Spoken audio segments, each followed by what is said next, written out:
Balón para Rivera en defensa, Rivera que abre na banda esquerda cara a Nando, Nando controla, busca un compañeiro, Nando profundidade por banda esquerda cara a Manjarín, Manjarín que se vai movendo a súa marca, atención Manjarín que sigue entrar na área, centro balón, aparece Alfredo, Alfredo controla, atención Alfredo, gol, gol, gol de Alfredo para o Deportivo campeón de Copa, señoras e señores, isto é algo histórico, por fin un equipo galego vai gañar un título de fútbol, gol de Alfredo. Así se viviu un dos fitos dos 90 que marcaron o ADN da cidade herculina. A final da Copa do Rei que o Deportivo gañou contra o Valencia. Pero tamén foi a década da catástrofe do Marejeo, da inauguración da Domus ou do Rock Bravú dos diplomáticos de Monte Alto. E de entre todos os acontecementos destacables dos 90 hai un moi especial. A historia de como un grupo de estudantes cambiou o dial da FM coruñesa para sempre.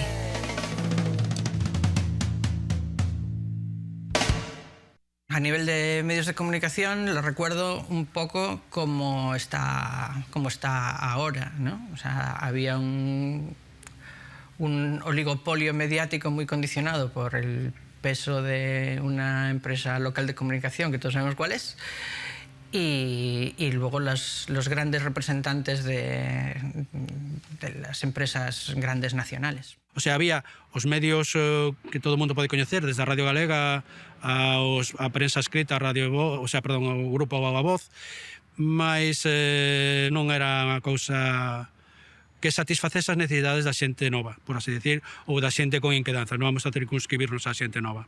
Na miña casa soaba a radio con frecuencia, entón cando vin que no clube de prensa pois sacaban esa convocatoria de queres facer algo de radio en Radio Colleredo e tal, pois apunteime sen coñecer a ninguén ali. El club de prensa lo que hizo fue, como había una cierta demanda para hacer incursiones en lo audiovisual, tanto en la tele como en la radio, fue buscar espacios. Entonces había un espacio en Radio Coruña de 20 y tantos minutos. Hubo luego un programa en Canal 60, una tele local extinta, y había un programa, se consiguió un programa en Radio Culleredo. Ao pouco tempo chamáronme, o programa AP de Campus xa estaba en marcha cando eu me sumei e comecei facendo unha sección de música que se chama Falta Paixón. Esa foi a miña conexión coa radio. Viñamos dunha época moi dura polo problema que supuxo o impacto das drogas non só en Ferrol, senón en todas as vilas galegas e moitas máis do país, e incluso do Estado español. Quería sacarse un pouco de enriba. Estar en Radio Colleredo, un montón de xente entrando, saindo de forma frenética do estudio, porque cada un tiñamos unha sección pequeniña, era como moi excitante, e coñecías xente nova, porque viña xente de todas as facultades. Entón, dixemos, pois se reproducimos isto cunha emisora propia na que todo o mundo pode emitir todo o tempo que queira, eso xa sería maravilloso. Pois casi de forma milagrosa, diría eu, conseguímolo. Eu non quería montar unha radio. A min dicía, isto non é meu, o meu é a prensa escrita, non? Pero eu penso que entre que Nino, Marcos, Roberto tiñan moito amor polo formato. E a radio que ten, eu sempre lle digo a xente que chega a Cuac, un pouco frívolo, pero funciona, que a radio é a cousa que máis se engancha despois da heroína. Basicamente, a xogada foi que empezou a chegar moitísima xente da universidade que quería participar nese programa, que non nos cabían. En hora e media de emisión a semana era imposible dar cabida a toda esa xente. Entón o que fixemos foi falar coa universidade para dicir, aquí hai unha demanda, sabemos que pode funcionar ter unha propia emisora. Yo llegué allí pues, para escribir en el periódico y me dijeron, no, es que tenemos una idea de que la Uni haga en Coruña una emisora como la que hay en la Politécnica de Ferrol, como Radio Caos. Y sí, que dice el vicerrector que Meilán Gil, que era el rector, lo tiene en el cajón de arriba de su escritorio. Y no la tenía en el cajón de arriba de su escritorio. A resposta foi que a emisora propia da universidade non era viable por temas legais ou polo que fose. Entón, cando a unha xente moza con gañas de facer algo lle dis que non se pode, pois, como que non se pode? Pois fixemos algo que siga a día de hoxe. No teníamos miedo a nada, teníamos 20 años, estábamos en la universidad, no había ningún miedo. Podía haber dudas de qué tipo de programa hacer. Pues tampoco importaba mucho, lo que nos importaba era tener la ilusión y vivir la ilusión de hacer un programa de radio. Decidímonos a dar o paso porque nos desafiaron. conta a lenda que Marcos Fernández falou con o noso vicerrector e dixolle, a radio esta que queríamos montar, que decías que estaba no caixón de arriba do despacho do rector, en que quedou? E a resposta seica foi, si queréis unha radio, ide a pedir un crédito a un banco. Supoño que a ignorancia é un arma bastante importante. Entón, aí, sin saber o que precisábamos realmente, aínda que fomos aí rascando un pouquiño, pois tiramos para adiante. Era unha convicción e unhas gañas de facelo tan grandes. Hai cousas que non se poden facer con rapaces novos que non saben onde están os límites do posible. A principal é non desafialos porque están tolos. E iso eu penso que foi o detonante de esa mesma noite. Xa empezamos a falar con outras asociacións universitarias ca idea de montar unha radio asociativa. Non era motivo de sorpresa que un grupo de universitarios así de activos fundara o Colectivo de Universitarios Activos, que pasaría a ser coñecido polo seu acrónimo, CUAC. O de engadirlle FM chegou cando conseguiron os primeiros equipos e, descubrindo aínda como funcionaban, botaron a andar en marzo do 96 nun recuncho da Universidade da Coruña. Había un núcleo de alumnos con moita iniciativa, ¿no? E plantearon o proxecto e o programa no equipo de goberno daquel momento.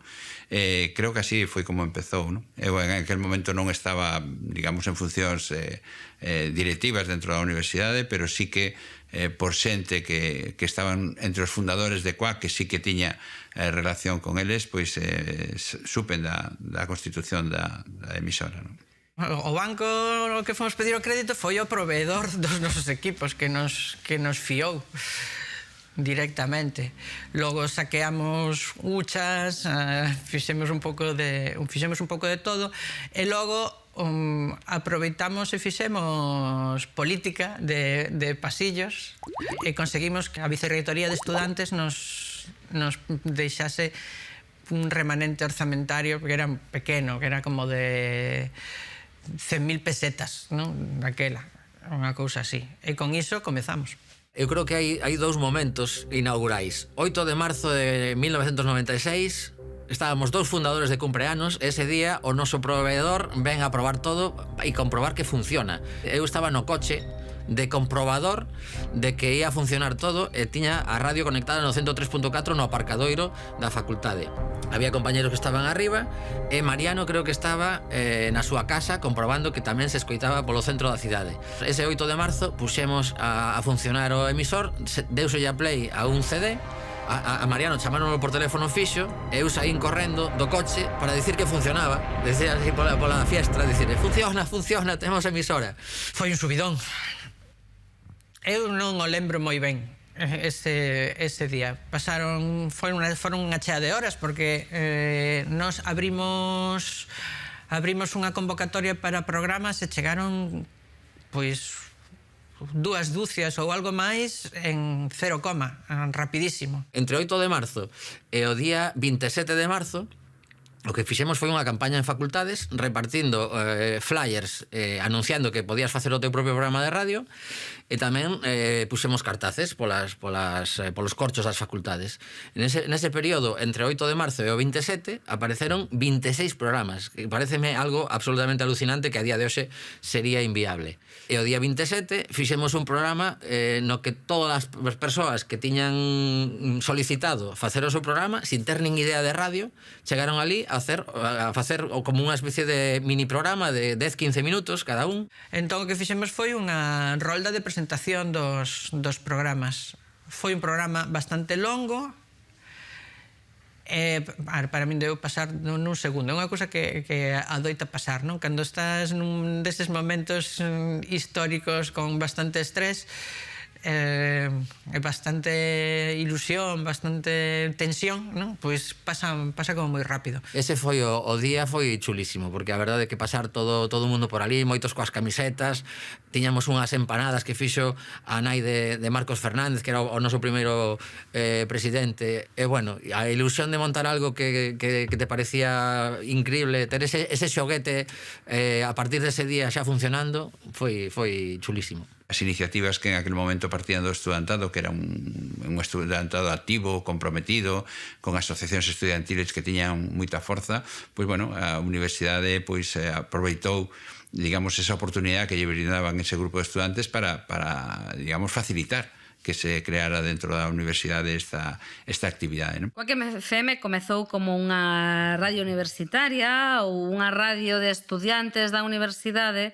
da Coruña e entón pois estaba nun local que pertencía ou estaba cedido pola Facultade de Económicas na Zapateira, arriba de todo, e estaba cedido polas asociacións de estudiantes a emisora. Era un espacio moi pequeniño, era moi peculiar porque estaba, creo que no segundo andar da facultade, ao lado dos baños. A primeira emisora de Cuac era algo moi precario. Estábamos nun despacho a carón duns baños. A separación entre o control e o locutorio era unha mampara de ducha de Roberto Garea, así con corredeira, que ti pasabas para abrir e pechar. Baixamos o teito cunha rede con cartóns en riba e o aillante acústico, o acondicionante acústico eran caixas de ovos. Es que no nos importaba nada la precariedad. Éramos muy felices de estar haciendo radio y no recuerdo en esa precariedad ningún problema. Eu tiña un programa de música, chamábase Falta Paixón, e levábamos a grupos a tocar en directo con bastante caña. E moitas veces, sin sabelo, coincidíamos con exames ou con clases importantes e ali nos chamaban á porta. Pero estades todos. Pero que estades facendo aquí? Un día, por ejemplo, llevábamos 6 programas o así, se fue la luz en toda la universidad. Pues recuerdo, pues eso, la cotidianidad de hoy no hay luz, hoy no hay programa, pues estar corriendo por el pasillo intentando arreglar el problema, digamos. Nada, al final se había ido la luz en todo el edificio, no se pudo hacer programa aquel día. Tiñamos unha caixa de ovos doblada con un altavoz de coche, era o monitor. Bueno, por eso dicíamos que éramos cutres pero xenerosos. O eslogan que tiñamos por aquel entón non era o que temos agora, era cutres pero xenerosos. Era la vida que corría, cuarto de carrera. Chicos jóvenes felices de estar haciendo aquello. Houve unha conversa cun funcionario na que se nos trasladou que a política nese momento das administracións era de permisividade, que en principio non se pechaban cousas e que emitíramos no dial no que estamos, no 103.4, porque era un sitio no que non íamos molestar a ninguén. A verdade é que tivemos aí unha especie de momento de lucidez cando solicitamos unha licencia por escrito á Xunta de Galicia antes de comezar a emitir, porque dixemos, bueno, pues estamos na universidade, nos ceden este espazo, nos dan a confianza, pois imos pedir unha licencia porque existía, na normativa autonómica existía o que se chamaban radios educativas e culturais. Os socios e socias fundadoras de Cuac consideraron que un dereito fundamental tan relevante como o dereito á liberdade de expresión non debería estar sometido ás dilacións temporais que implica unha autorización administrativa. Entón, nos pedimos aquela licencia e nos contestou Pérez Varela, o famoso conselleiro Pérez Varela, lo que correspondía naquel momento, e dixo que próximamente ia haber un novo plan técnico nacional e estaba previsto que houvese licenzas para as radios culturais. Estábamos no 96, a primeira vez que sucedeu iso que nos dicían no papel foi en 2006. Vendo un pouco o que fixeron outras emisoras de radio comerciais e non comerciais precedentes na mesma bisbarra, pois botaron a andar, non? Éramos chicos jóvenes queriendo hacer radio. No sabíamos, fuimos aprendiendo luego ese tema de las licencias y ese tema tal. ¿Con qué nos quedamos? Con que estábamos en una especie de alegalidad, es decir, en un vacío, una especie de vacío que quedaba, que no estaba prohibido hacer radio, pero tampoco tenías una licencia que te respaldara. Había un hueco donde entraban las radios comunitarias y en ese hueco estábamos. No nos hacíamos más preguntas. Cuac instalárase no derradeiro andar para estar o máis preto posible da antena e aforrar metros de cable, algo que xa indicaba que non era o medio máis glamuroso nin elegante da cidade, pero sí que era o único que lle permitía a calquera persoa dicir o que lle apetecera. E isto gustou, e moito, a xente da Coruña, que pouco a pouco foise achegando a Cuac e facendo a medrar. Naquela época, non sei como, non me preguntes cal era a dinámica, supoño que quedábamos moito nos bares e a xente nos bares argallaba cousas. E unha das cousas que argallaban naquela época era programas de radio, porque todo o mundo se enterou de que existía unha emisora na que podías facer un programa. Ti de súpeto podías ter impacto no teu entorno e ser unha voz que fose escoitada se alguén quería escoitarte. A xente non entrou porque fixésemos unha gran campaña de captación, aínda que sí, de cando en vez empapelábamos os campus, non? A xogada era moi sinxela, pero moi divertida. Cada un saía da súa casa cunha cadeira, nos deixábamos as silladas e dábamos premios ás mellores cadeiras, porque tamén a xente as tuneaba, e realmente era unha disculpa, primeiro, para xuntarnos, por suposto, e segundo, para facer publicidade de emisora. Cando o semáforo se poñía en vermello, un montón de persoas sentábanse diante do paso de peatóns, coas súas cadeiras, os coches dicían que pasa aí, e mentres tanto, compañeros e compañeiras repartían flyers coa programación a toda a xente que estaba nos seus vehículos e tamén a xente que estaba paseando por ali, que flipaba. No ano 96, 97 non precisabas gran cousa para que a xente se involucrara. Simplemente dar oportunidade. Porque daquela tampouco a tecnología non era a que hai hoxe en día, non había opción do youtuber e todo eso, que o internet ainda era desde 56K cando tiña 16 anos, os rollos deses. Foi máis que nada pola opción de poder facer un programa de radio, poder facer un mongol, que é o que nos dedicamos no noso programa, a desbarrar. Yo trabajaba en una discográfica, se llamaba Falcatruada, y se nos ocurrió que Quack FM era un escaparate súper bonito para mostrar estos grupos, hacerles entrevistas. En realidad nosotros éramos fans de un programa que había en Quack, de Zapping, y un día nos comunicamos con ellos, les llamamos por teléfono y nos invitaron a ir, y entonces descubrimos que era tan divertido y estaba tan guay hacer radio que ¿por qué no lo íbamos a hacer nosotros también? Yo era oyente de Quack cuando era más chaval y me gustaba porque veía gente hacer radio presentando sus inquietudes, entonces siempre tuve las ganas de decir, pues a lo mejor hago yo un programa de radio. Estudiaba Derecho y apareció un cartel de empieza una emisora comunitaria, universitaria y nada, y con otro amigo que también estaba enamorado de la radio fuimos de cabeza, sin pensarlo, decididos porque era lo nuestro. Eu tiña ganas de probar que era eso, vin que xente que eu coñecía o estaba facendo e non parecía nada fora do normal, entón decidí probar, investiguei e lanceime a piscina. É unha das riquezas de Quack, poder xuntarnos todos nun mismo espazo, xente que pensa de maneira diferente, que ten diferentes bagaxes, inquietudes e backgrounds.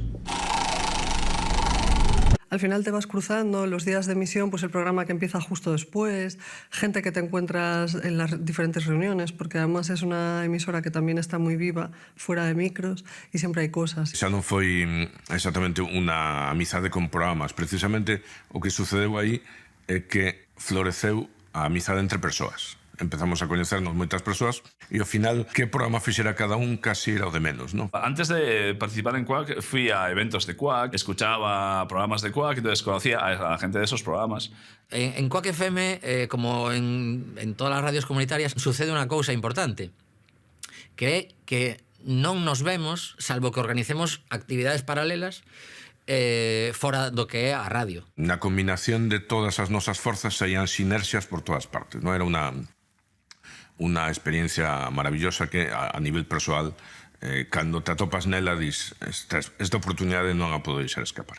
Y lo bonito es que no pretendíamos tener ni muchísimos oyentes ni ninguno. Sabíamos, de hecho, que prácticamente no teníamos oyentes, pero da igual, el caso era pasarlo bien y disfrutar de la radio. Si yo vengo aquí, hago un programa de radio y una sola persona se entretiene, se informa o se encuentra mejor, para mí eso ya es el logro más importante. Luego, si hay 400, 500, pues mejor, pero... Quack sempre foi a vía de escape cando todo chiva mal, pois teño aquela hora de programa na que me desconecto, quedo cos meus compañeros de programa, tomo unhas cerveciñas previas, unhas posteriores, son como 3 horas de recreo, sabes, na vida dun adulto.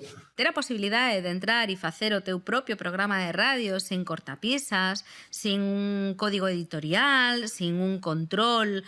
Manter a emisora viva e sen conflictos internos apenas, pois eso é o maior logro de todos. Estábamos celebrando o primeiro aniversario e chegou Tomi coa idea. Podíamos facer un concurso de maquetas. E xa no ano 97 convocamos o primeiro concurso de bandas, o premio eran 30.000 pesetas, gañou unha banda que se chamaba Sugar Daddies, que viñeron dende Sarria. Funcionou moi ben, a nivel de convocatoria funcionou moi ben. Hai que dicir que se facía todo con cintas de casete. Escoitar iso telita, para os xurados. Estamos moi felices de que ese fito inicial de decidir apostar pola música que comeza, os grupos que non teñen cabida en moitas emisoras, que un medio como Quack lle dé voz e sintonice esas cancións, pois creo que foi importante. Yo creo que sin ilusión el mundo no funciona. Aunque parezca algo baladí, la ilusión tiene que estar ya para levantarnos de la cama. Hay que ilusionarse mínimamente todos los días.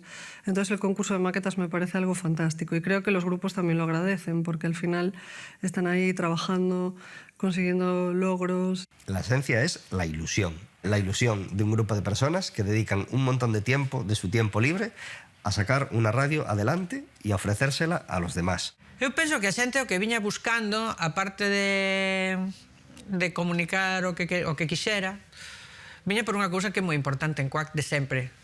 Viñan a divertirse. Viñan a pasalo ben facendo radio.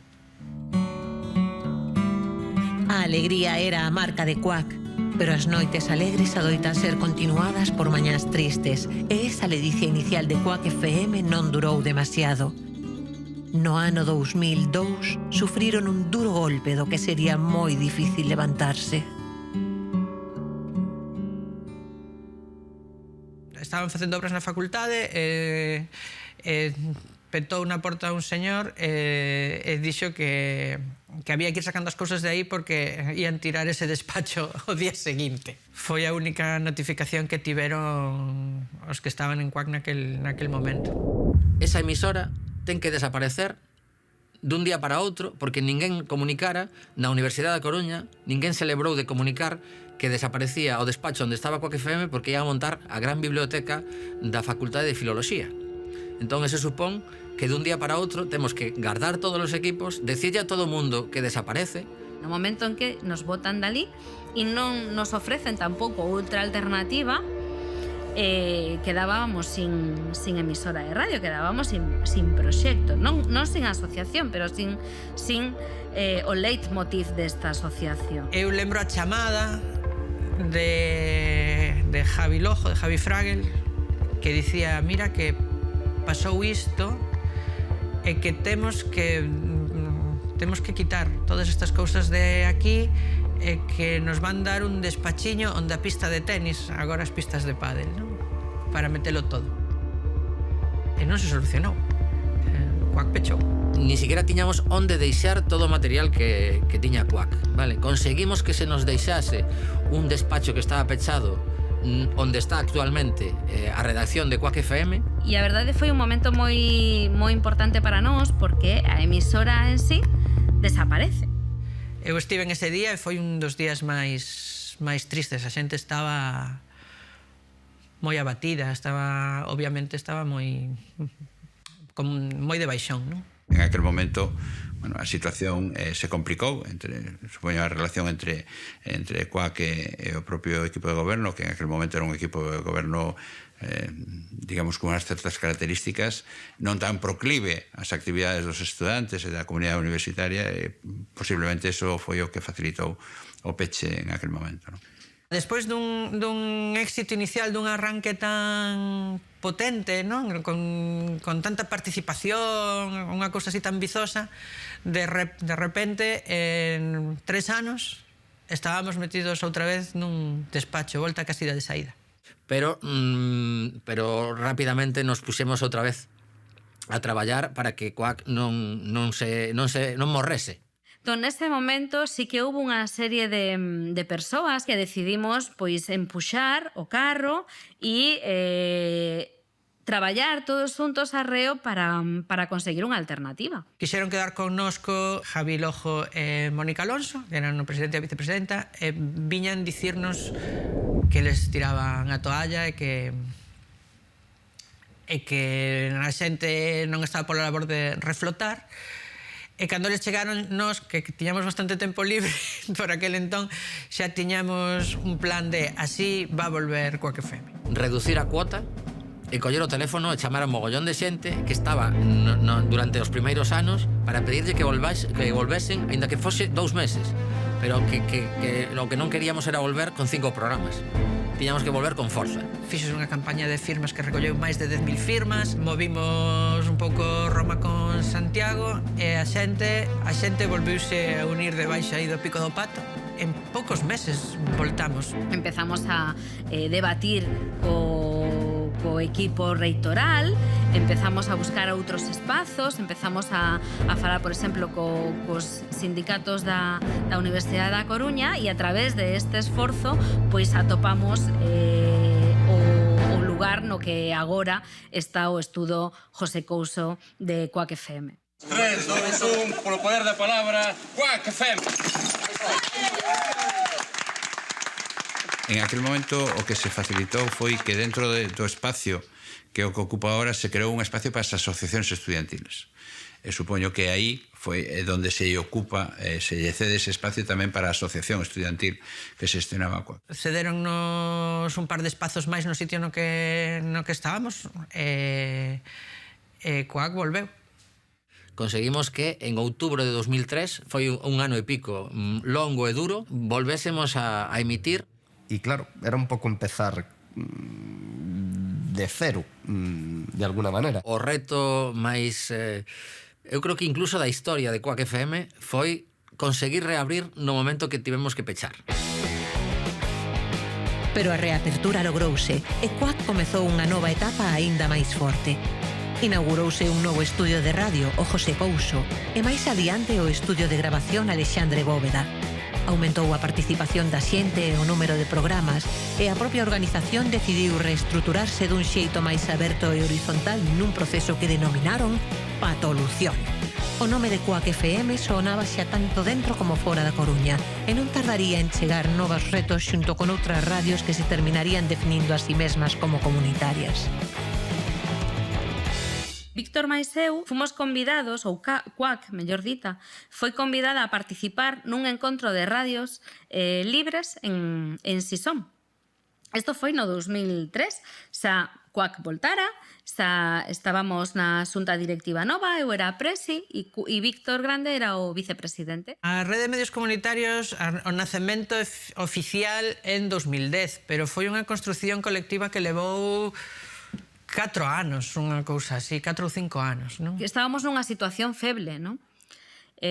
Si a través dun correo electrónico alguén, o vicerrector de turno, te pode pechar e te pode votar, que non fará unha administración pública cando se dé conta de que ao mellor estás contando algo que non lles interesa, non? As redes comunitarias sempre foron moi castigadas, non? As radios libres e comunitarias son as eternas proscritas no sistema de medios no Estado español. Sabíamos que estábamos nunha situación feble, sabíamos que había outras emisoras de radio no Estado español que estaban en situación similar a nosa, pero Quack non tiña ningunha relación con eles e con elas. O feito de empezar a interrelacionarnos con xente de Málaga, xente de Madrid, xente de Asturias, de Andalucía, de País Vasco, de Cataluña, e todos estábamos cos mesmos problemas, coa mesma ilusión, coas mesmas sensacións, e unirnos, para min é tamén unha peza clave en todo o proceso. Ese concepto que se fala agora de redes de apoio, de coñecerse, de coñecer o outro para coñecerte a ti tamén, é verdad. Eso conseguía a radio, sí. Os medios comunitarios consiguen eso, porque, o que che digo, había un abanico moi amplio de inquedanzas que todas tiñan o seu espacio na radio. También, sobre todo, se ha ocupado de intentar resolver el problema legal que tenemos, que es el no reconocimiento por parte del Estado español de que la ciudadanía tiene derecho a organizarse en medios de comunicación y a ejercer directamente su derecho a comunicar. Tiñamos que traballar para que en algún sitio a legislación recoñecese que as radios libres e comunitarias pois tamén podían existir e que tiñan unha serie de dereitos, non? Para que? Para que non chegase un determinado momento unha administración e nos puidese pechar. Cando se constitúe oficialmente a rede moi orientada á lei que estaba saindo naquel momento, a Lei Xeral de Comunicación Audiovisual de 2010. Nace como unha organización con grandes capacidades de interlocución, con gran coñecemento do que é o medio, o sector, cunha visión estratégica das cousas moi importante. Moitas das cousas que aprendemos nos serviron logo para desenvolver unha mellor estructura, unha estructura moito máis participativa, moito máis colaborativa, moito máis asamblearia dentro da propia CUAC. A patolución foi a toma de conciencia de CUAC como o que era, non? Como que era unha radio comunitaria e que o que quería era ter incidencia na súa comunidade. Unha cousa tan sinxela como esa, pero que non se plantexara ata ese momento. Naqueles anos, en CUAC estaba pasando algo. Estaba pasando algo gordo e xurdían, bulían moitas ideas. En el 2012 se produjo como el primer reinicio de CUAC, que fue así como el darle un aire nuevo, un aire fresco a la asociación e intentar que hubiera un periodo de cambio, ¿no? Afrontar un cambio bastante potente.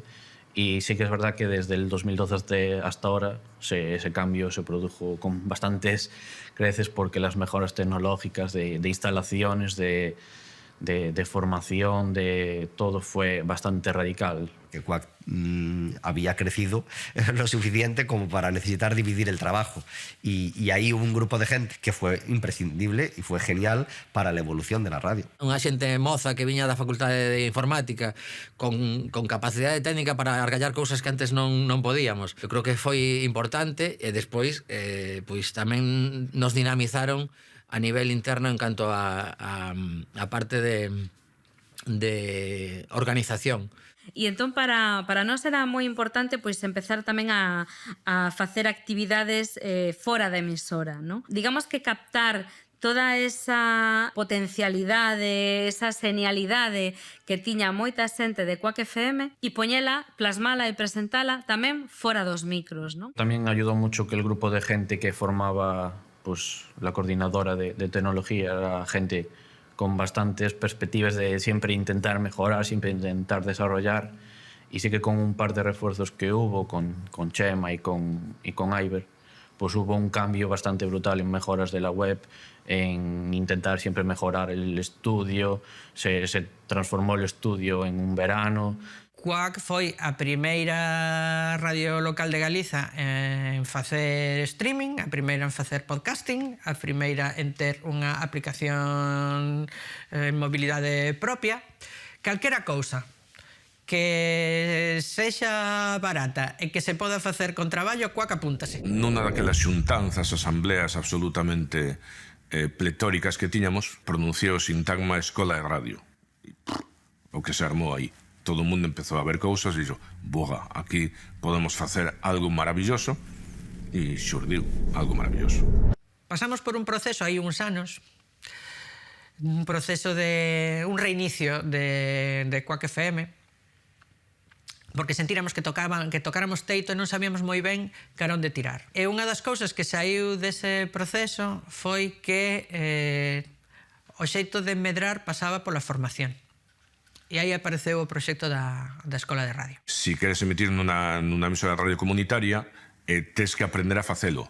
E comunicar é asequible, pero non trivial.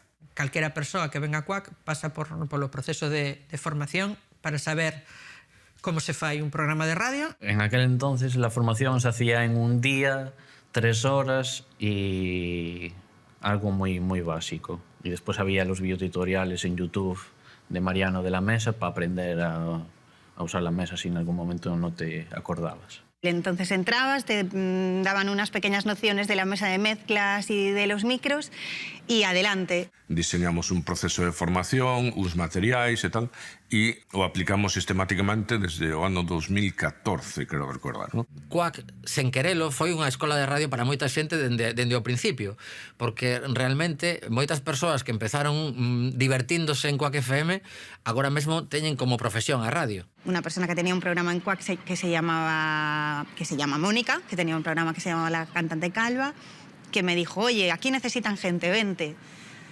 Entonces es gracias a Quack que ahora mismo me dedico a lo que me dedico y estoy en una radio disfrutando de la radio. Entonces, bueno, ojalá que siga habiendo muchas personas que lleguen un día, gracias a unos amigos o a que son fans de un programa, a Quack, se topen con esa realidad y les atrape, como me pasó a mí.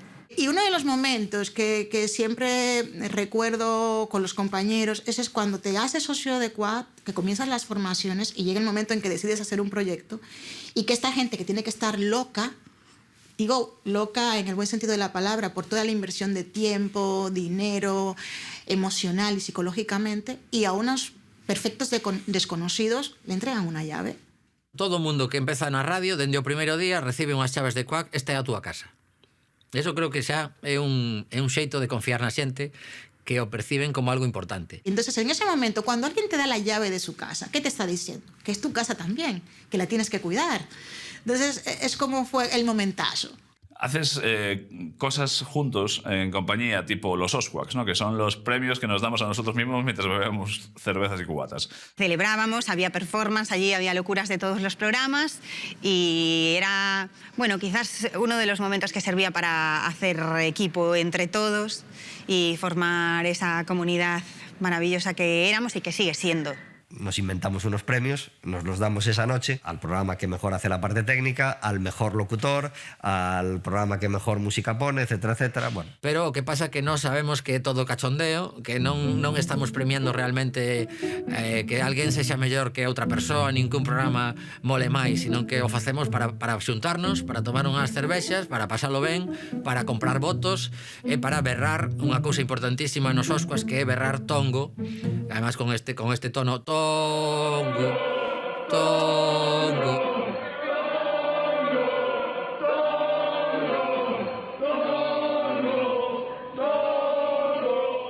Está todo perfectamente amañado.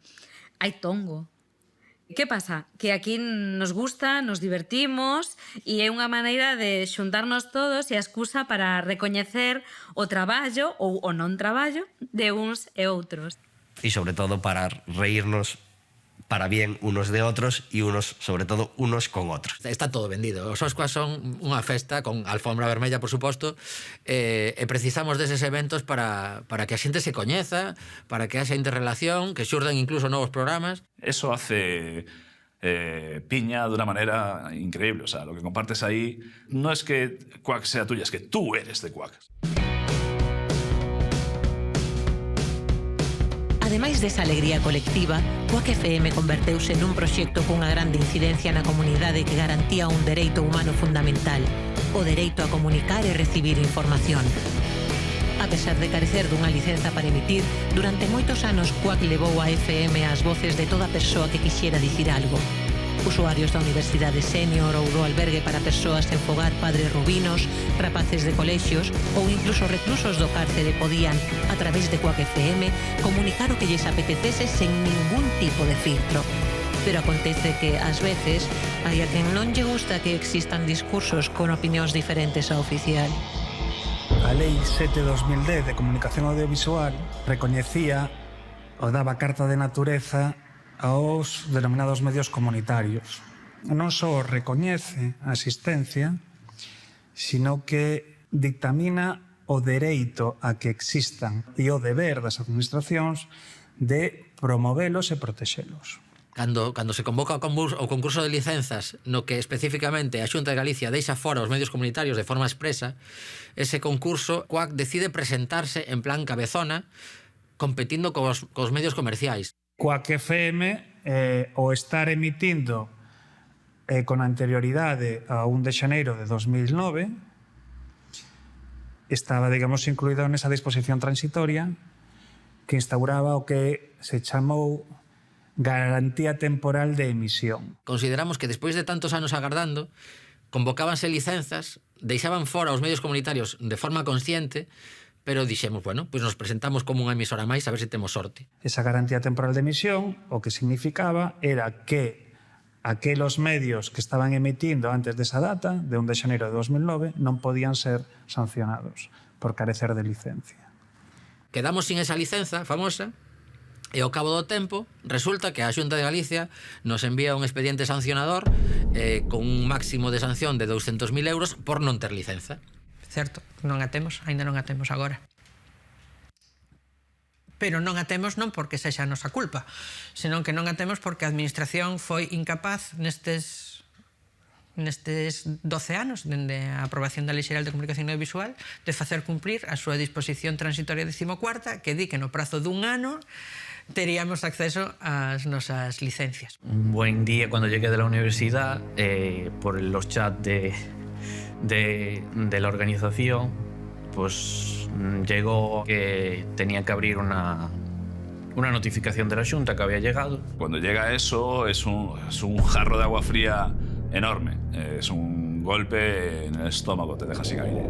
Cogí el portátil como lo más rápido que pude y abrí la notificación y la leí. Y me puse a llorar porque, claro, fue como algo raro porque tenía un presentimiento de que algo malo iba a pasar. Pensábamos que podía pasarle a alguna radio comunitaria en España, pero nunca pensamos que fuéramos a ser nosotros. O sea, era incomprensible todo, pero encima unha proposta de sanción de miles e miles de euros, sabendo perfectamente que unha radio como a nosa sería imposible que pudiese pagar algo así. Hubo una reunión de emergencia que se convocó y en esa pues se nos comunicó la situación en la que estábamos y supimos que teníamos que parar por prudencia porque la sanción acabaría con nosotros. A Asamblea de Socias e Socios de Quack FM procede a apagar o seu emisor de frecuencia modulada ante a incoación dun expediente sancionador por parte da Xunta de Galicia por cometer unha falta moi grave segundo a Lei Xeral de Comunicación Audiovisual 7/2010. Multa de 100.000 a 200.000 euros e co ánimo de reducir a responsabilidade das compañeiras e compañeiros que na actualidade forman parte da Xunta Directiva da entidade, tomamos esta decisión. Quack FM leva 22 anos prestando un servizo de comunicación á cidadanía coruñesa e da súa área de influencia. E xa pasaron por aquí 452 programas, sendo o único medio de comunicación comunitario e sen ánimo de lucro de A Coruña. A voz da cidadanía non se apaga, se transforma. As 120 persoas que actualmente facemos Quack FM continuaremos emitindo en internet 24 horas ao día. E imos loitar dende o minuto seguinte a apagar o noso emisor para voltar ao ideal da FM, da Coruña, palabra de Quack. Vivan os medios comunitarios, viva Quack FM.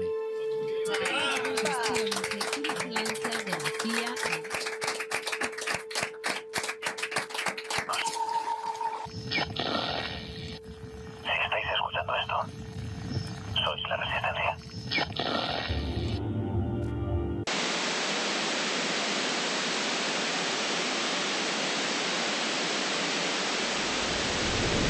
Toman a decisión de pechar, que foi unha decisión moi intelixente. Foi intelixente e foi valente. Al poder lo que le molesta es tener un medio de comunicación que no puede controlar. Como no lo pueden controlar, en algún momento determinado puede ser molesto. Por una parte pensé, esto es algo bueno, porque significa que algo se está haciendo bien, porque algo que molesta, que pica y hay que rascarse, eso es por algo. Nos consideramos que tamén esas actividades, esas institucións que son incómodas para o que goberna, tamén son necesarias. Yo soy optimista, soy una persona bastante optimista.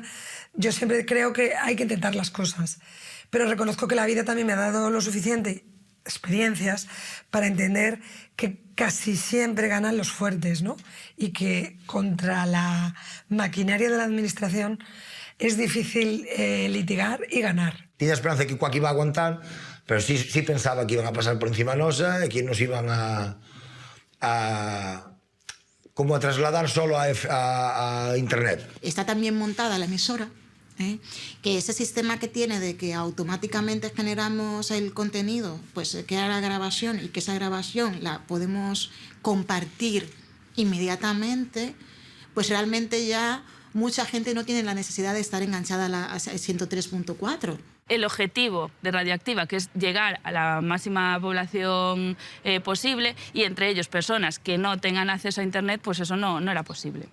El silencio en la FM provocó, porque Internet ya estaba muy desarrollado, que Quack siguiese existiendo. Es decir, escuchábamos los programas en Internet. Y creo que eso hizo más fuerte a Quack, curiosamente. Tanto internamente, porque lo cuentan siempre ellos en la lucha, como con la audiencia. De repente, si no escuchabas Quack, basta que la cerrasen en la FM para que todo el mundo, como por militancia, escuchase Quack en internet. É fundamental a mobilización que existe. Sindicatos, partidos políticos, administracións que se mollaron e que apoyaron, digamos, a situación de Quack diante desta orden. O efecto sancionador implicaba o fin da emisión, digamos, de Quack FM como tal, ¿no? Todo el resto de medios apoyamos y que se consiguió pues llegar de algún modo a buen puerto. Me parece que es como para cogerle todavía más cariño, uparlo más. Bueno, ¿cómo no tenerle cariño a Quack? Claro. Eso quiere decir que hay mucha gente que siente que Quack es su casa. Y si no lo siente porque es propietario directo, sino porque es propietario usufructuario o porque tiene un familiar que hizo un programa y porque es nuestra emisora, es la emisora de A Coruña. Entonces, me imagino que lo que mucha gente sintió es que nos teníamos que defender y que teníamos que dar respuesta como familia, ¿no? Ao final isto é como si un adulto lle rouba un caramelo a un neno. O sea, é meterse con un indefenso. Somos asociaciones, estamos organizadas, estamos informadas, nos apoyamos entre nosotras y movemos una masa bastante grande de gente. Cando nos vimos ali e para aí temos os documentos gráficos respaldados por tanta xente, siénteste medrar. Porque la lucha de Quack no fue solo la lucha de Quack, sino que fue la lucha de un sector, porque era muy importante lo que pudiera pasar para mal o para bien. Los partidos políticos que estén en contra de que los medios comunitarios existan se encuentran con un gran muro fuerte. Tú luchas por algo, crees que tu objetivo es bueno, crees que te avala la justicia y la razón, pero una cosa es la justicia o lo que tú crees que es justo y otra cosa es la legalidad. Y la legalidad no siempre es justa.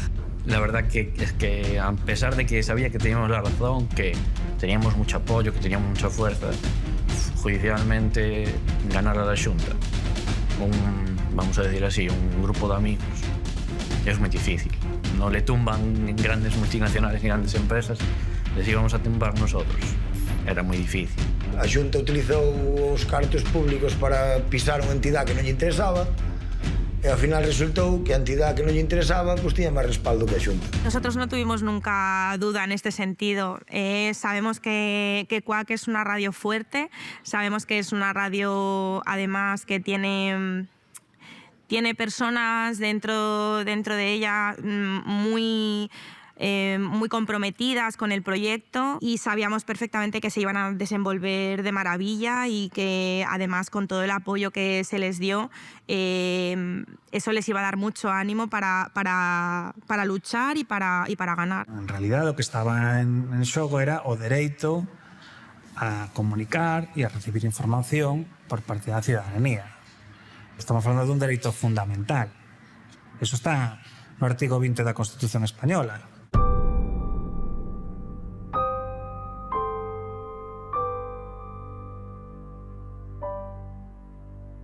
Este disparate xudicial obrigou a parar a emisión, mais non calou a emisora que continuou presente en internet. E 13 meses despois de iniciar a campaña Quack Resiste, chegou a resolución xudicial que lle daría, finalmente, a razón a Quack FM.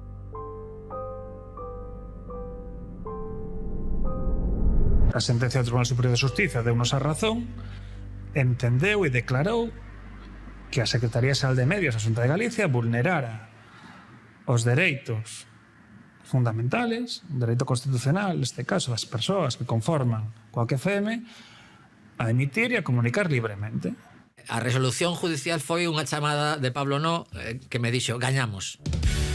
Entereime e fun a unha tenda de viños a comprar 2 botellas de champán e fun a emisora que creo que se estaba emitindo desinformativo ese día, subiron algúns compañeiros. Fue un lunes, entonces ya según llegamos aquí a la emisora, desinformativo y disfrutarlo en directo, o sea, fue una alegría enorme. Cuando se pudo volver a emitir, veías que había una pequeña fiestita en la ciudad. Además, el propio auto judicial, la propia resolución judicial decía cosas maravillosas, cosas que casi emocionantes para una radio como nosotros que había peleado lo que había peleado.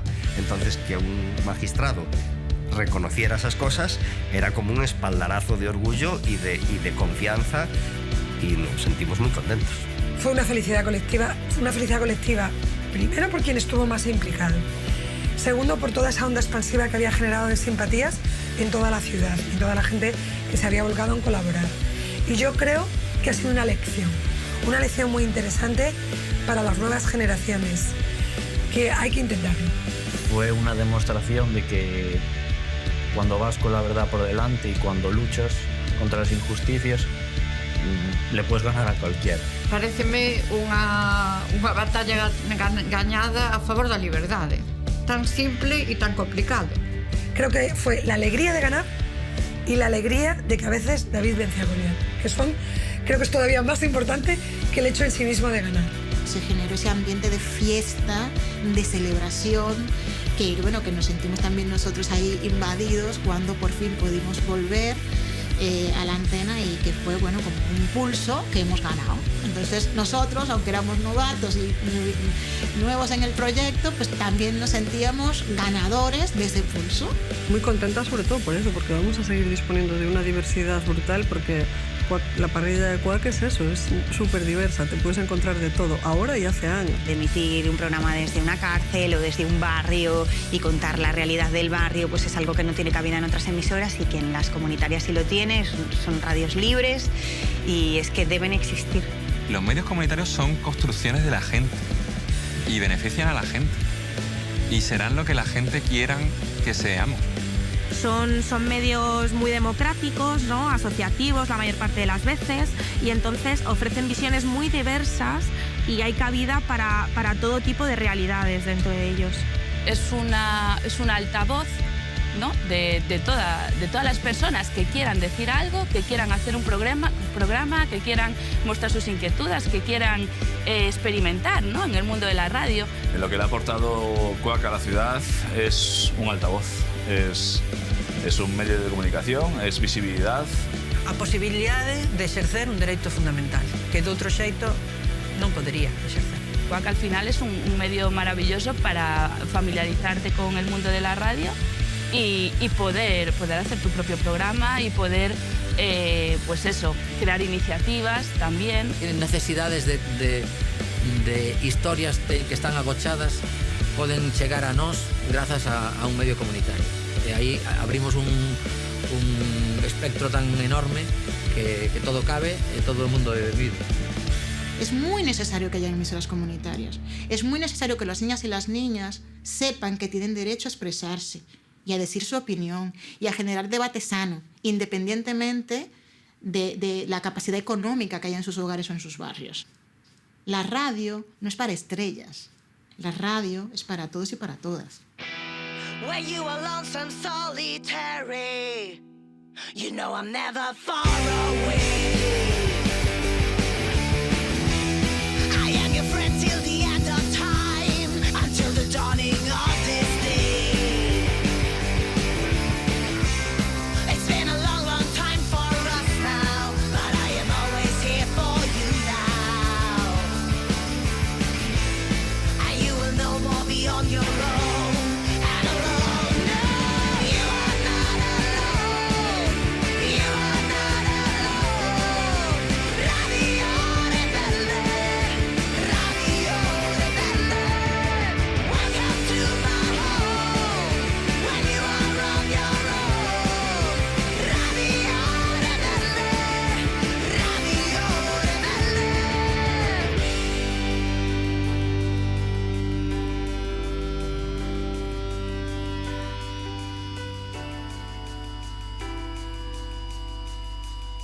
You are not alone.